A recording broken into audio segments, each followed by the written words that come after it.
Holocaust memorials are managed by Jewish communities and descendants of survivors. Holocaust memorials center victim narratives and condemn the perpetrators. I don't have a problem with Holocaust memorials. And in this regard, I dare say most Black people or open-minded Black people would not have a problem with Holocaust memorials because they are managed by the people who were negatively affected. That's not what goes on over here in this country. These plantations are operated by descendants of the enslavers, descendants of the aggressors, descendants of the lawbreakers.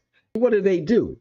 They work to deliberately erase Black pain and profit from the trauma. Now, they call it heritage tourism, but what it really is trauma tourism. What it really is capitalism on overload. So when we look at the Nottoway Plantation, we know, you should know, it was 150 enslaved Africans who were forced to do this work, all at the behest of John Hampton Randolph, a Confederate who worked in finance. A Confederate financier. And when the going got too hard, when the heat got too unbearable in the kitchen, he fled to Texas. He didn't go alone.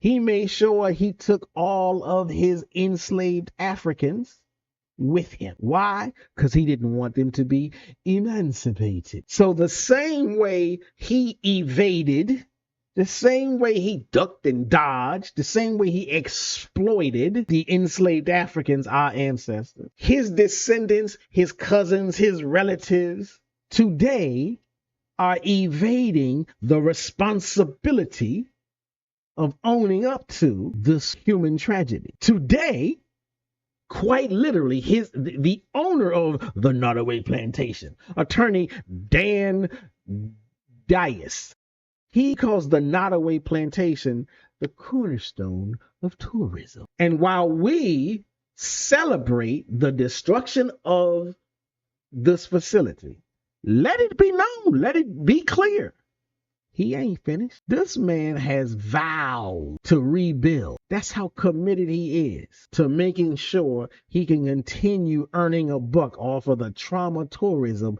that he has been managing. And he admits, he ain't an ignorant individual. He admits, well, of course, the site has a checkered past.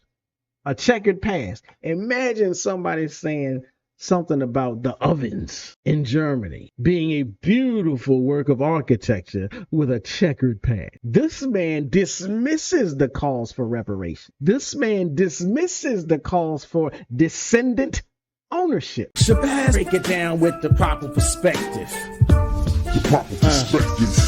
So much controversy and a lot of deception. You don't know who's coming through with the light and reflection, and whose mouth is mumbling, trick knowledge deceptive. Shabazz, break it down with the proper perspective. So